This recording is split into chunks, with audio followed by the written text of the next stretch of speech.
Hem, bonjour. Bah, en fait, il y a plusieurs, pervers derrière mon dos, dont cet anesthésiste de la belle famille là. Ah bah, depuis 2015 que je suis tombée malade en fait. Je suis complètement seule et isolée et par 2 fois, on m'a fait interner de force. On m'a séquestrée, hein. Par 2 fois, hein, parce que même en 2016 quand on m'a fait interner, les psychiatres, ils m'ont enfermée plusieurs jours, dans une pièce. Alors là, c'était pas, un isoloir, mais, c'était une chambre.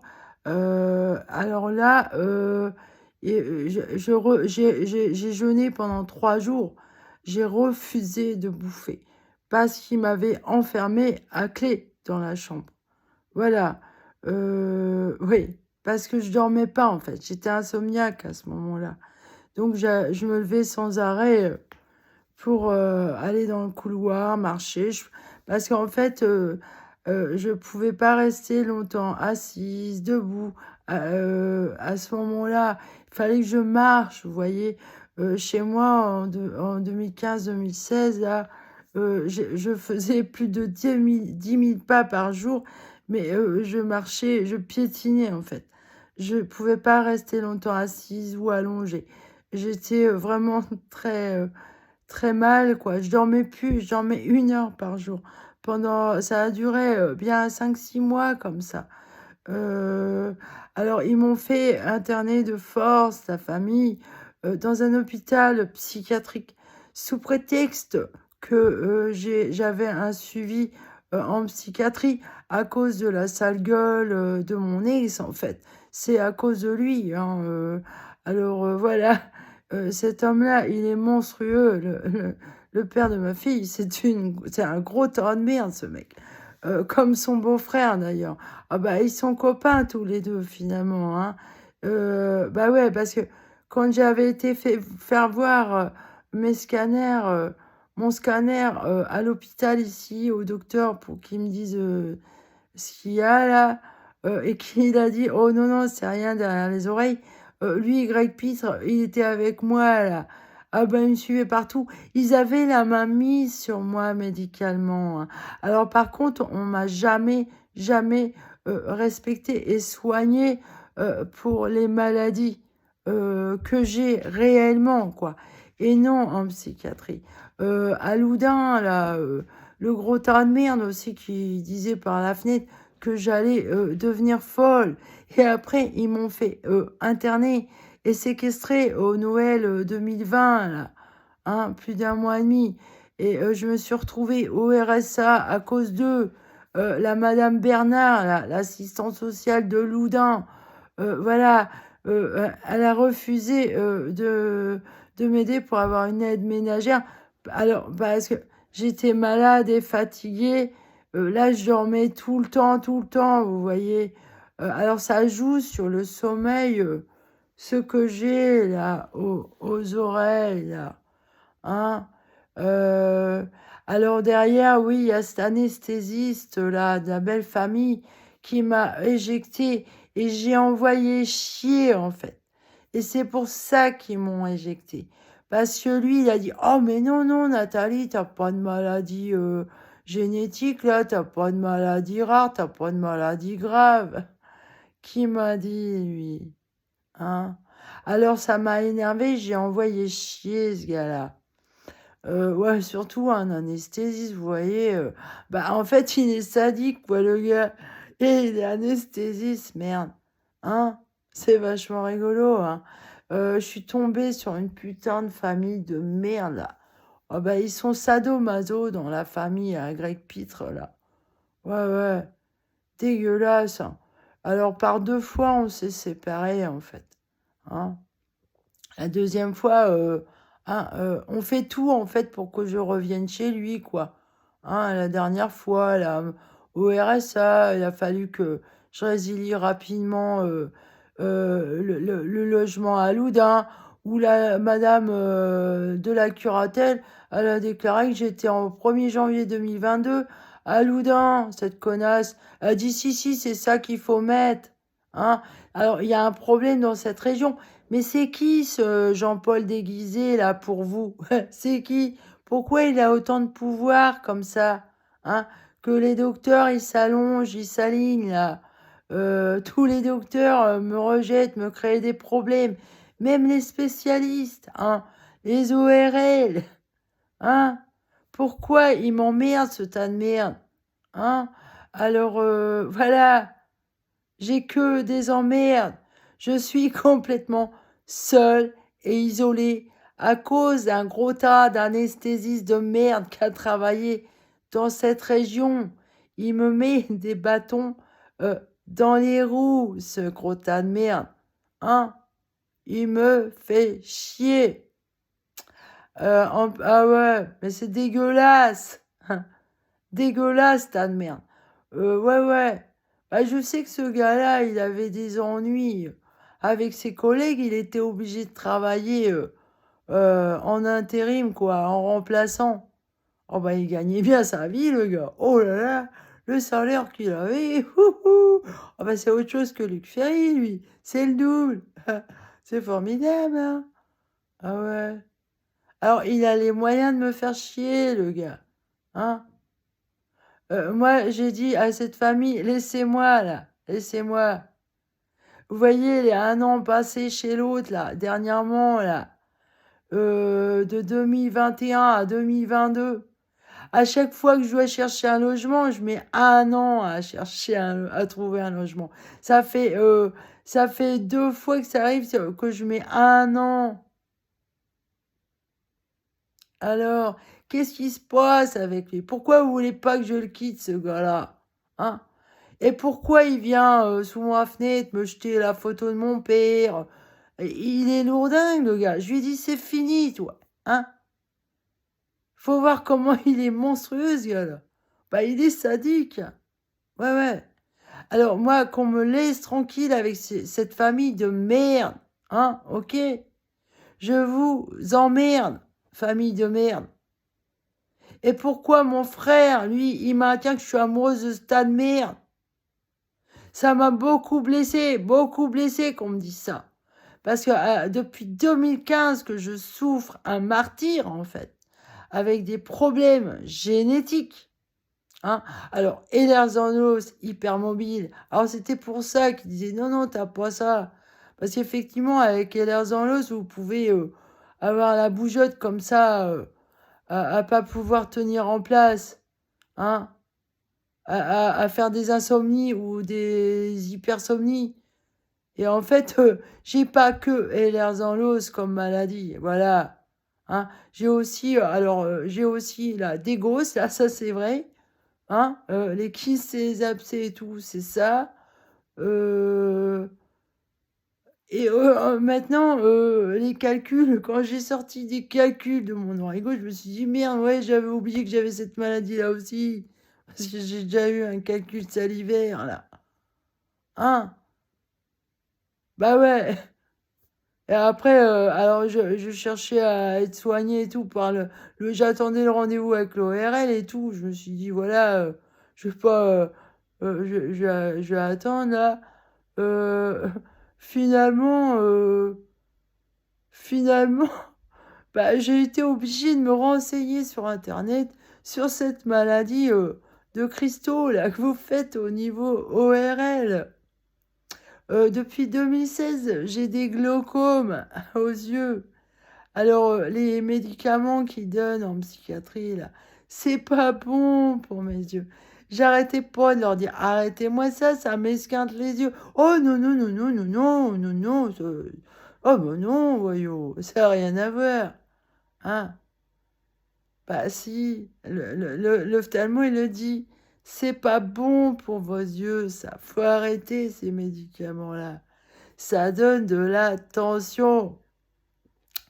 Ah voilà, ils veulent me rendre aveugle, sourde, personne. Ouais, mais c'est grave dégueulasse. Alors hier, en fait, la docteure, je voulais prendre rendez-vous, pas pour les oreilles, parce que laisse tomber, j'ai compris qu'elle mentait aussi. Alors, et par contre, pour mes yeux, là, hein, pour mes yeux, en fait, Bah, je voulais voir avec elle pour les bons de transport, si je pouvais prendre un taxi pour l'ORL, là. L'ophtalmo. Vous voyez? Alors oui, alors déjà là, ça fait 3 maladies génétiques, hein. Les calculs, des grosses, là, les kystes et les abcès, plus LR dans l'os, là, hein, l'hyperlaxité, là. Enfin, c'est aussi, oh bah, je touche le sol quand je me baisse et que je mets les mains à plat par terre, les jambes raides, je le fais sans problème, ça. Oh, ouais, oui, même très bien, quoi. J'ai une hyperlaxité. Alors, il y a des gens dans la famille, alors, il y a des gens méchants avec moi, j'aurais jamais rien fait. Par exemple, la sœur de Greg Pitt, là, Peggy, là, bah, elle a été mauvaise aussi avec moi, elle. Elle aussi, elle m'a rejeté. La tante de Greg Pitt aussi m'a rejeté. Ils m'ont tous rejeté. Alors que j'avais rien fait, j'ai rien eu contre eux. Rien, rien. En plus que j'ai fait des prières au ciel pour que les gens malades de sa famille à lui soient sauvés, quoi. Pour pas qu'ils meurent, parce qu'ils étaient entre la vie et la mort. Alors il y a eu sa femme à lui, qui avait des calculs biliaires, hein, et, la fille de sa tante, sa tante, ça fait un peu sa tante, euh, qui a une maladie auto-immune, qui a failli crever.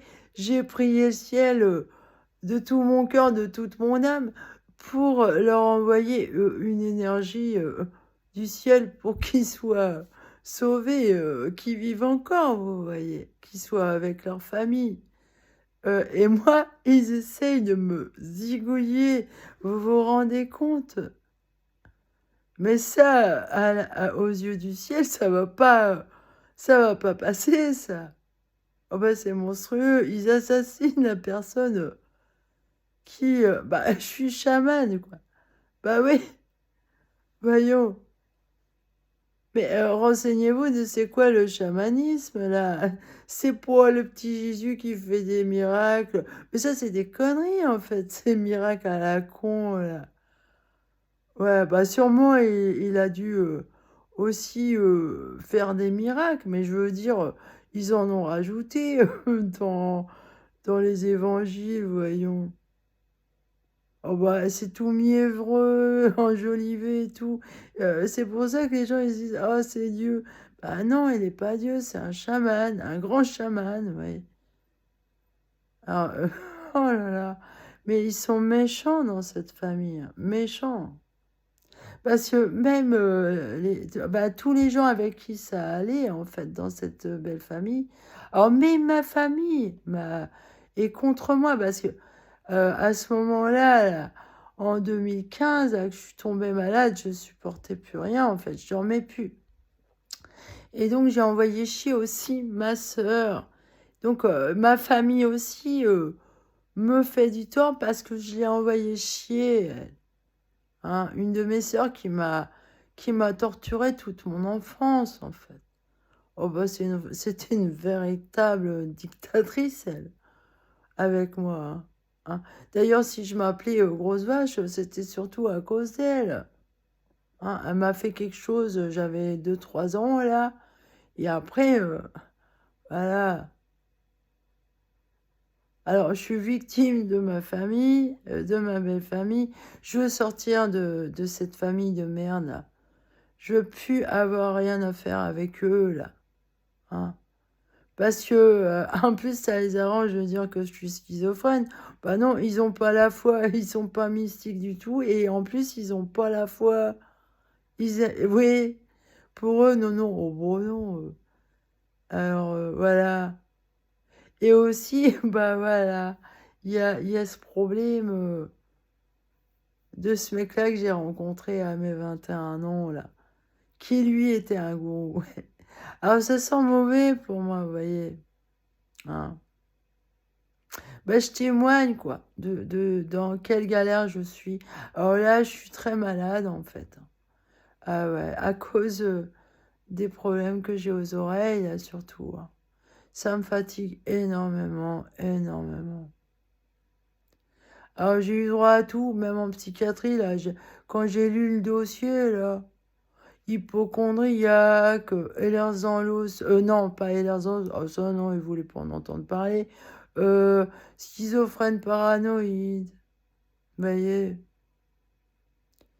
vous voyez la souffrance et la torture morale qu'on me fait, là, hein. En plus, à Loudun, là, oh, j'étais surveillée à mort. En plus, ils rentraient chez moi pour faire passer leur putain de drogue de merde, les voisins, là. Une fois, j'avais géolocalisé mon iPhone 6S, là. Bah, vous savez où j'ai géolocalisé? Chez un avocat, juste à côté, chez moi, là. Chez un avocat, ouais. À son adresse. Je me suis dit, oh putain, c'est quoi ça? Alors, j'ai eu aussi des problèmes avec l'association Clé à Loudun, là. Ouais, ils m'ont fait un de ces coups de pute aussi. Parce que les voisins, ils avaient réussi à me niquer mon téléphone, en fait. Donc, j'étais obligée d'aller à Clé, juste à côté de 5 rue du Lion d'Or, là, pour régler le problème de mon iPhone bloqué, là, qui est toujours bloqué. Oh bah maintenant, la batterie, elle est morte, celui-là, hein. Oh bah quand je suis sortie de putain de la séquestration qu'on m'a fait, là, en 2020-2021, là. Quand je suis sortie en janvier 2021, là, que je me suis retrouvée chez Greg. Ah bah à la fin, le téléphone, et bah, la batterie, elle marchait plus. Alors que je venais de la faire changer. L'iPhone 6S, là, il n'a pas voulu se rallumer. Je sais pas si c'est la faute, parce qu'en fait, vous laissez vos téléphones dans les placards et les infirmières, là, ils ont accès au placard, ils peuvent l'ouvrir comme ils veulent. Donc, ils peuvent foutre des couilles à vos téléphones, quoi. Donc, le téléphone, il marche plus depuis du tout. Il marche plus depuis que j'ai été séquestrée à l'hôpital. Ouais. Et ils ont beaucoup retardé mon dossier MDPH. Ils ont tout fait pour que je me retrouve au RSA dans la merde. Et en plus, quand je suis sortie de l'hôpital, bon, bah, j'ai résilié le contrat au 5 rue du Lion d'Or, là. Et en fait, quand j'ai déménagé, je suis arrivée, là. J'ai ouvert l'appartement. En fait, l'appartement était déjà ouvert. La porte était ouverte. Voilà. Et il y avait quelqu'un qui squattait mon appartement. Alors, j'ai des dessins, des beaux dessins qui ont disparu. Il y a quelqu'un qui veut usurper mon identité, rafler tout mon travail de toute une vie là, d'artiste et de physicienne aussi, hein. Et voilà, alors, mais en fait, tout mon travail artistique, il est lié à la physique quantique, vous voyez? Ouais. J'ai passé toute une vie là, pour arriver à découvrir que je suis physicienne, en fait. Et là, je refuse complètement d'avancer un poil de plus, complètement. Parce que j'ai fait un beau travail en mai 2019, là. J'ai pas pu donner suite. Bah, vous voyez, avec les emmerdes que j'ai depuis 2015, ça l'emmerderait bien, Jean-Paul déguisé, que moi, je réussisse ma vie en tant que physicienne, quoi. Que je réussisse, voilà. Hein. Ça vous emmerderait, monsieur. Hein. Ouais, vous m'en voulez, vous m'aimez pas. Vous êtes un connard, un tas de merde. Voilà, je vous déteste. Hein. Le Jean-Paul déguisé en 2016 à l'hôpital psychiatrique, là, comment il était déguisé, le gars. Hein. Soi-disant, le père de la fille, là, complètement cinglé, la fille de facho, qui a cherché à m'étouffer avec un oreiller. Hein. La nana avec qui je partageais une chambre. Hein. Vous vous rendez compte de ce que je témoigne, là? La souffrance là, que j'ai subie, là. L'isolement, hein, j'ai été très très Ah, depuis 2015, je suis complètement éjectée de tout le monde, seule. Et là, maintenant, dernièrement, j'ai été victime de des mauvaises langues dans cette ville, hein. Alors, à Loudun aussi, on me faisait chier. Alors maintenant, j'ai retrouvé un logement. Dès aussitôt, j'ai été victime de mauvaises langues, de gens qui disaient elle est folle et sous tutelle. Ben non. D'ailleurs, la curatelle, j'en veux plus, vous voyez. Parce que là, c'est la mainmise sur moi, hein. S'il y a ce connard derrière, hein. Ouais, ouais. J'ai expliqué à ma curatelle ce problème que j'avais avec la famille, là. Elle a dit, oh, oh, j'ai rien compris. Je lui ai écrit, elle sait pas lire. Il y a des gens, ils disent que j'écrive très très bien. Et moi-même, je suis capable de savoir, madame, que je touche ma bille en écriture. Donc, même si j'ai pas des grands diplômes et tout, j'ai un don particulier pour savoir écrire. Et je fais des magnifiques poèmes, madame. Hein. Si vous avez rien compris, retournez à l'école, au moins au CP, tout ça, là, pour apprendre à lire, hein. Si vous savez pas lire, faut retourner à l'école primaire, là. C'est à ce moment-là qu'on vous apprend à lire. Donc voilà, je témoigne, je dis ma version des choses. Et non, je suis pas folle. Vous voyez, tel que je suis, là, vous êtes capable et censé de voir que non, je ne suis pas folle, et non plus schizophrène, paranoïde, Floride, Madame Chevalier de Poitiers, hein. Vous le connaissez, le Jean-Paul déguisé? Et Madame Albert, elle le connaît, le Jean-Paul déguisé? Hein? Et les voisins, ils étaient rémunérés par Jean-Paul déguisé? Et à vous, là, Rachid et Hakim qui me faisaient chier aussi, là. Eux aussi, là, en 2016, quand j'ai quitté Greg Pitre, après avoir été séquestré à l'hôpital, oh bah ça m'était resté là, je me suis dit, je me casse de cette famille, ils sont horribles. Alors Rachid et Hakim aussi, ils étaient embauchés, là. Hein? Ouais. C'est qui vous rémunère? Ou alors, il y en a, ils ont peur. Hein? C'est l'autre derrière, là, qui les menace, Jean-Paul déguisé. Hein? Et l'autre, le Éric de Pâté de Foie, là, pourquoi il était à la terrasse du café, là, à Loudun, avec Greg Pitre, hein, et son fils aussi.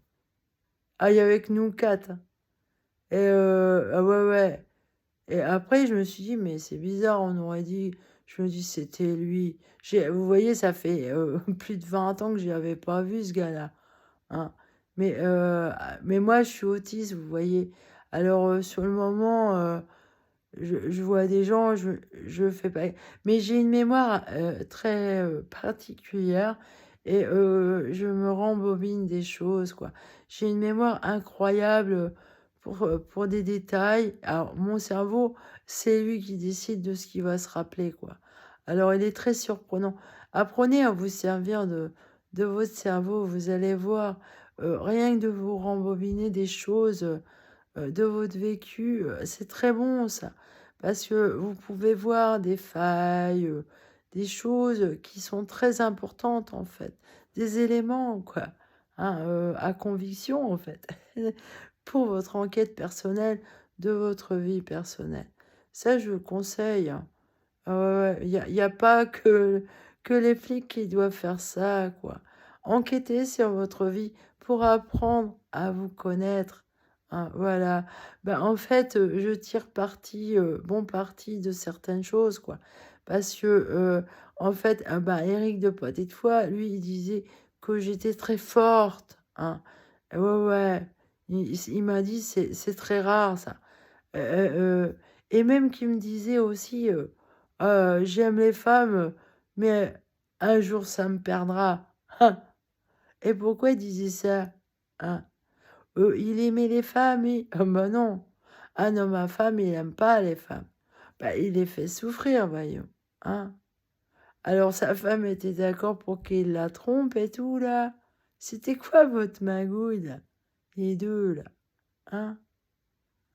Ben moi, j'ai pas trop apprécié là qu'on m'ait empêché de vivre avec l'homme que j'aimais, hein, euh, en 1999 là, je suis partie en catastrophe de mon monastère. J'ai adoré ce monastère, hein. Ah mais j'ai adoré de vivre là-bas, hein. Voilà, je vais arrêter parce que après ça va être trop long à télécharger la vidéo. Voilà, je témoigne. En fait, si je remonte plus loin, alors ça les arrange bien de dire que je suis schizophrène paranoïde, Floride, hein. C'est une putain de secte de merde. Mais vous voyez comment ils sont vicieux, là, tout ce que je vous dis, là. Comment ils sont pervers et vicieux, hein. Voilà. Ben, je vous aime pas, en fait, hein. Moi, j'ai jamais dit oui à votre putain de secte, là. Et vous avez pas la foi, hein. Non, non. Éric de Pâté de Foix, il n'avait pas la foi. Non. Bah, pour faire des choses aussi monstrueuses, là, comme ça, non. Parce que la foi, vous voyez, c'est une forme d'humanité, vous voyez, hein. Alors quand on dit le diable a la foi, non, non, il l'a pas. Il l'a pas du tout. Il a perdu la foi. Il n'a pas l'espérance, la foi et la charité. Mais non, non. Il n'est pas gentil, il n'est pas bon, hein. Il n'est pas bon.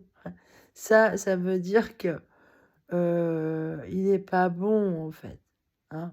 Voilà. Quand on a la foi, en général, on a une forme d'humanité, qu'on adhère ou non à une religion, qu'on soit croyant ou non, ça c'est autre chose. Non, non, qu'on ait des convictions ou non, mystiquement, la foi, c'est une forme d'humanité, vous voyez, c'est ça, en fait. La foi, c'est humain, quoi. Voilà, c'est une forme de sagesse et d'humanité envers les autres. Voilà, faut pas tout mélanger. C'est ça qu'il a le sens, le mot foi, et c'est pas une croyance, vous voyez. Et c'est pas spécialement adhérer à quelque chose de religieux, une idéologie religieuse, vous voyez. Hein, voilà. Après, moi, j'ai la foi, l'espérance, la charité, mais je suis aussi mystique, vous voyez. Je suis une contemplative.